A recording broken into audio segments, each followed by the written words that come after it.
लेकिन सावन की भी शुरुआत हो जाएगी। तो जो SC/ST OBC बड़े पैमाने पर सावन में कांवड़ लेने जाते हैं, धार्मिक महीना कहा जाता है। देखिए ये बेसिकली वो अज्ञानता बस ऐसा करते हैं। मुझे कोई बता दे जो अरबपति खरबपति लोग हैं या करोड़पति लोग हैं, पैसे वाले लोग हैं, ऊंची कुर्सियों पे जो बैठे हैं, जो व्यापारी हैं, वो क्यों नहीं जाते कांवड़ लेने। तो अगर कांवड़ से फ़ायदा तो वो जाएं। ये मैं स्वयं पूरे देश में जाकर अपने लोगों को जागरूक कर रहा हूँ कि वो कांवड़ लेने ना जाएं। ये कथावाचक अब चुनाव से पहले सब जगह कथावाचक आएंगे, कहीं पे कथावाचक अपनी कथा सुना रहे होंगे, कहीं पे नए नए धर्म गुरु संत महात्मा आएंगे और जागरण होंगे और बड़े बड़े भंडारे लगेंगे। ये सारा जो प्रायोजित उपक्रम होगा, ये सारा सत्ताधारी पार्टी की तरफ से होगा ताकि वो लोगों को बरगला के उनकी वोट को चुरा सके।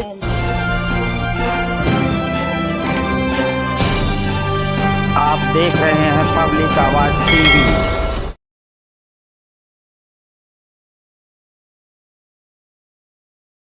और सब लोग अपनी संस्कृति, अपनी उपासना, वो उनकी अपनी संविधान उनको इजाज़त देता है। तो जो लोग किसी खास एक धर्म का राष्ट्र बनाने की बात करते हैं, बेसिकली वो लोग देशद्रोही हैं। क्योंकि अगर उनकी बात को जायज़ ठहराएंगे तो जो लोग खालिस्तान बनाने की बात कर रहे हैं फिर उसकी बात को क्या कहेंगे। ऐसे तो हर कोई अपने अपने धर्म के हिसाब से राष्ट्र बनाने की बात करेगा तो भारत कमज़ोर हो जाएगा। भारत को जोड़े रखना, अखंड रखना, एकजुट रखना मुश्किल हो जाएगा और ये कदापि हम लोग स्वीकार नहीं कर सकते। खुद डॉक्टर बाबा साहेब अम्बेडकर और अन्य जो संविधान निर्माता थे या जो स्वतंत्रता सेनानी थे, वो ऐसे भारत का सपना नहीं देखते थे जिसमें भारत टुकड़ों में बँट जाए। क्योंकि आज़ादी से पहले भारत 562 रियासतों में बटा था। बाबा साहेब ने उसको पूरा एकजुट करके एक राष्ट्र के रूप में खड़ा किया और एक ऐसा संविधान दिया जिसमें तमाम विविधता, तमाम जाति धर्म के लोग, अलग अलग संस्कृति भाषा के लोग किस तरीके से एकजुट रह के भारत को मजबूत कर रहे थे। लेकिन ऐसे में कुछ नकली साधु संत जिस तरह भड़काऊ भाषण दे रहे हैं और मारकाट मचाने की बात कर रहे हैं, हिंदू राष्ट्र की बात कर रहे हैं, बेसिकली ये लोग देशद्रोही हैं। देश को तोड़ने की बात कर रहे हैं और देश तोड़ने से ही नहीं बनेगा, देश जोड़ने से बनेगा। देश नफरत से नहीं बनेगा, देश प्यार से बढ़ेगा। बड़े बड़े कैंप लगाए जा रहे हैं, टेंट लगता है लाखों रुपए का, इनको हवा पानी कहाँ से मिल रहा है? मैं समझता हूँ कि इसके लिए केंद्र की सरकार जिम्मेदार है और देश का न्यायालय जिम्मेदार है। जो भी लोग संविधान के खिलाफ बात करें, जो भी लोग देश के संविधान को तोड़ने की, जलाने की बात करते हैं या जलाते हैं या संविधान बदलने की बात करते हैं, वो सब लोग कहीं ना कहीं भारत को राजतंत्र की तरफ ले जाने की और मनुस्मृति का शासन लाने की बात कर रहे हैं। लेकिन भारत के लोग इसको किसी कीमत पे स्वीकार नहीं करेंगे। मैं उनकी तरह की नफ़रत की बात तो नहीं करूंगा क्योंकि मैं तथागत बुद्ध बाबा साहेब को मानने वाला हूं। मैं प्यार में भरोसा करता हूं, करुणा में भरोसा करता हूं। मेरा ये मानना है कि भारत को अगर मजबूत होना है, दुनिया के सामने विश्वगुरु बनना है, तो जैसे सम्राट अशोक के टाइम पर भारत विश्वगुरु था तो भारत बुद्ध का देश था, उसी तरह बुद्ध का जो शांति और मानवता का संदेश है, दया ममता करुणा प्रज्ञाशील और मैत्री का जो संदेश है, उसको आत्मसात करेगा तो भारत मजबूत बनेगा। अन्यथा अगर इस तरह के नफरत पैदा करने वाले आके कैंप्स लगाएंगे, भाषण देंगे, कथाएं करेंगे और भारत सरकार उनको गिरफ्तार करने की बजाय ऐसे लोगों की मदद करेगी, ऐसे लोगों को प्रोत्साहित करेगी और कोर्ट ऐसे लोगों को जेल में डालने की बजाय खुला छोड़ देगी, तो निश्चित तौर पर भारत कमज़ोर होगा। आज जब बुद्ध पूर्णिमा की जो मनाया गया है, धम्मचक्र मनाया गया है, लेकिन सावन की भी शुरुआत हो जाएगी। वो जो SC/ST OBC बड़े पैमाने पर सावन में कांवड़ लेने जाते हैं, धार्मिक महीना कहा जाता है। देखिए ये बेसिकली वो अज्ञानता बस ऐसा करते हैं। मुझे कोई बता दे जो अरबपति खरबपति लोग हैं या करोड़पति लोग हैं, पैसे वाले लोग हैं, ऊंची कुर्सियों पे जो बैठे हैं, जो व्यापारी हैं, वो क्यों नहीं जाते कांवड़ लेने। तो अगर कांवड़ से फ़ायदा तो वो जाएं। ये तो वो लोग जा रहे हैं जिसके पास भरपेट खाना नहीं है, बच्चे के पढ़ाई के लिए पैसा नहीं है, रोज़गार नहीं है, और जो पढ़ भी रहे हैं या रोज़गार छोटा मोटा कहीं फैक्ट्री में काम कर रहे हैं, वो 15 दिन अपने स्कूल से, कॉलेज से पढ़ाई की छुट्टी लेते हैं, अपनी फैक्ट्री से, कारखाने से नौकरी की छुट्टी लेते हैं, तो 5, 6, 10, 8-10 हज़ार रुपया तो वैसे खर्च देते हैं और जो उनकी तनख्वाह होती है वो 15-20 दिन की उनकी तनख्वाह मारी जाती है। तो पूरा केवल और केवल नुकसान है। अंधविश्वास पाखंडवाद से किसी का भला होने वाला नहीं है। इसको प्रोत्साहन तो सरकार खुद दे रही है क्योंकि जगह जगह कैंप लगे होते हैं, उनके पानी और खाने की व्यवस्था। सरकारें ये कह लीजिए कि कुछ पार्टियां केवल सत्ता में बने रहने के लिए, चुनाव जीतने के लिए ऐसी गलत चीज़ों को प्रोत्साहित कर रही हैं जिससे भारत कमज़ोर हो रहा है, जिससे भारत का गरीब और ज़्यादा गरीब हो रहा है, भारत में अशिक्षा बढ़ रही है, भारत में कुपोषण बढ़ रहा है भारत में बेरोजगारी बढ़ रही है और ये सरकारों के संरक्षण में हो रहा है, चूँकि वो केवल सत्ता प्राप्त करने के लिए ऐसी चीज़ों को बढ़ावा लेकिन दे रहे हैं। अफसर साहब पैर दबाते हैं, फूल बरसाते हैं हेलीकॉप्टर से उत्तर प्रदेश में स्पेशली, ये तो उनको जो है काफ़ी मनोबल बढ़ता है युवाओं का। तो मैं ऐसे नेताओं से पूछना चाहता हूँ जो फूल बरसा रहे हैं, मैं कहता हूँ फूल ऐसे मत बरसाइए, आप उनको रोज़गार दीजिए, उनके बच्चों की पढ़ाई का इंतज़ाम कीजिए। आज हायर एजुकेशन इतना महंगा हो गया है कि वहाँ हमारे गरीब समाज के लोग, दलित, पिछड़े, आदिवासी, मजदूर, किसान या किसी भी जाति के वो लोग जिनके परिवार की इनकम 15,000 से कम है, ऐसे लोग अपने बच्चों को हायर एजुकेशन नहीं दिला पाएंगे। ये सरकारें ऐसे लोगों के बच्चों का गला घोटने का काम कर रही हैं, उनके रोज़गार छीनने का, उनको अंधविश्वास पखंडवाद में डालकर उनके वोट को डाका डालकर सत्ता में बना रहना चाहती हैं। लेकिन हमें अपने लोगों को जागरूक करना चाहिए। मैं स्वयं पूरे देश में जाकर अपने लोगों को जागरूक कर रहा हूं कि वो कावड़ लेने ना जाएं।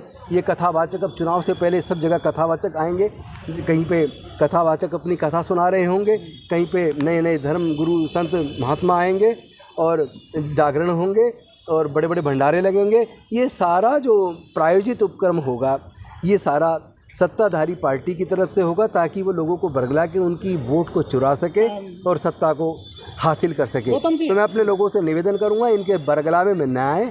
हो सकता है पुलवामा जैसी कोई घटना भी करवा दें, हो सकता है सत्ता पाने के लिए वो फिर दंगे भी करवा दें। तो हमें बहुत ही जागरूक रहना है और अपने बच्चों को ऐसे कामों से दूर रखो जहां धर्म के नाम पर नफरत पैदा की जाती है। गौतम जी, आपके नाम पर भी 50 लाख की सुपारी दी गई थी परमहंस के द्वारा, ऐसा कहा गया था, लेकिन जो बड़े एक युवा नेता हैं दलितों के, उन पे हमला कर दिया गया है। दलितों के नेता निशाने पर क्यों आजकल मनुवादियों की? देखिए, जब हम हज़ारों साल की गुलामी से निकल के बाबा साहेब ने हमें रास्ता आगे बढ़ने का बनाया और उसकी वजह से थोड़ा हमारे जीवन में स्वाभिमान का जो जीवन हमें मिला, थोड़ी बहुत तरक्की होने लगी, ये उनको पच नहीं रही है। उनको लगता है जो हज़ारों साल तक हमारे गुलाम थे, हमारे सामने कुर्सी पे नहीं बैठ सकते थे, घर के सामने से चप्पल पहन के नहीं निकल सकते थे, हमारे कुएं पर चढ़ नहीं सकते थे, मंदिर में प्रवेश नहीं कर सकते थे।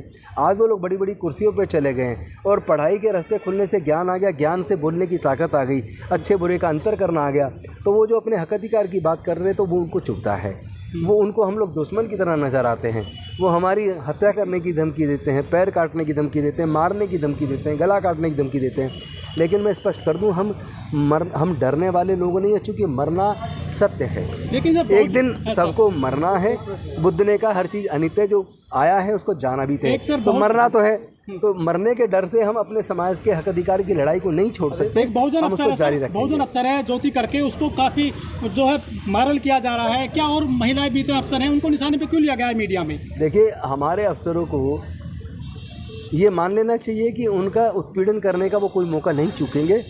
ऐसे लोगों को डॉक्टर बाबा साहेब अम्बेडकर के मार्ग पे चल के समाज को मजबूती देनी चाहिए और अपने अच्छे आचरण से वो लोग अपना कैरेक्टर बिल्डअप करें और डरने की किसी को कोई ज़रूरत नहीं है। हम सब लोग हैं उनके लिए लड़ने के लिए। सर, एक मामला और सर, नोएडा में सर बोध विहार है, उस पर काफ़ी लटका हुआ है, मतलब खतरा, वो किस तरह से सर पूरा होगा? वो मैं समझता हूँ हमारे लोगों की गलती है, इसमें कोई इसको आप दूसरे अदरवाइज़ ना लें। अगर हम कोई लैंड हमें मिलती है सरकार से, किसी शर्तों के साथ मिलती है और हमें उसका पैसा जमा करना है, तो हमें चाहे एक भीख मांगनी पड़ती, गली गली हमें चंदा इकट्ठा करना पड़ता, हमें टाइमली उसको जमा करना चाहिए था। अभी भी हमें वो पैसा इकट्ठा करके जमा करना चाहिए और सरकार से उस पर जो ब्याज लगा उसको माफ़ी के लिए आवेदन करना चाहिए। सर, माइनॉरिटी कमीशन में अभी तक कोई बौद्धिस्ट व्यक्ति नहीं है। ये सरकारों की बदनीयती है और हमारी गलती है कि हम लोग यूनाइटेड तरीके से आगे नहीं बढ़ रहे हैं। टुकड़े टुकड़ों में संगठन बना के टुकड़े टुकड़ों में राजनीति कर रहे हैं।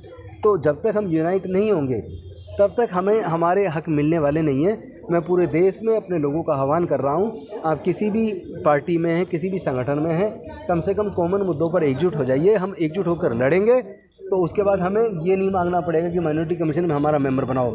ये तो वो डर के, चूँकि उन्हें वोट की राजनीति की वजह से वो लोग डर के अपने आप आपको बना देंगे, उसकी चिंता करने की ज़रूरत नहीं है। सर, आप लोग लगातार बहुजन समाज को जागरूक कर रहे हैं, लेकिन बड़ा सवाल ये है कि आखिरकार अभी तक वो जागरूक क्यों नहीं है? क्योंकि हिंदू राष्ट्र की हुंकार भरने में, रैलियों में वो बहुत ज़्यादा संख्या में। मैं इस बात से बिल्कुल सहमत नहीं हूँ कि वो जागरूक नहीं हो रहे हैं। ये जागरूकता ये जिसकी वजह से नफरती लोग हमारी गर्दन काटने की बात कर रहे हैं, इस बात का परिचायक है कि हमारा समाज जागरूक हो रहा है। हमारी बड़ी बड़ी सभाएं हो रही हैं, हमारे युवा युवतियाँ फेसबुक के माध्यम से, ट्विटर के माध्यम से खुलेआम अब न्याय की आवाज़ बुलंद कर रहे हैं, लड़ाई को लड़ रहे हैं। इसी से तंग आकर, परेशान होकर जातिवादी मानसिकता वाले लोग ये धमकियाँ दे रहे हैं। इससे डरने की ज़रूरत नहीं है, एकजुटता आ रही है, समाज मजबूती की तरफ बढ़ रहा है और आप लोग बस एकजुटता की अपील सबसे कीजिए। एक सवाल और सर, बिहार में जो है तेजस्वी यादव की सरकार है, डिप्टी सीएम है, लेकिन वहाँ उज्जवल यादव नामक युवक को थूक चटवाया गया है राजपूत युवकों के द्वारा। कैसा हिंदू राष्ट्र भी चटवाया गया, उनको मुंडन भी किया है, बाल भी काटे हैं।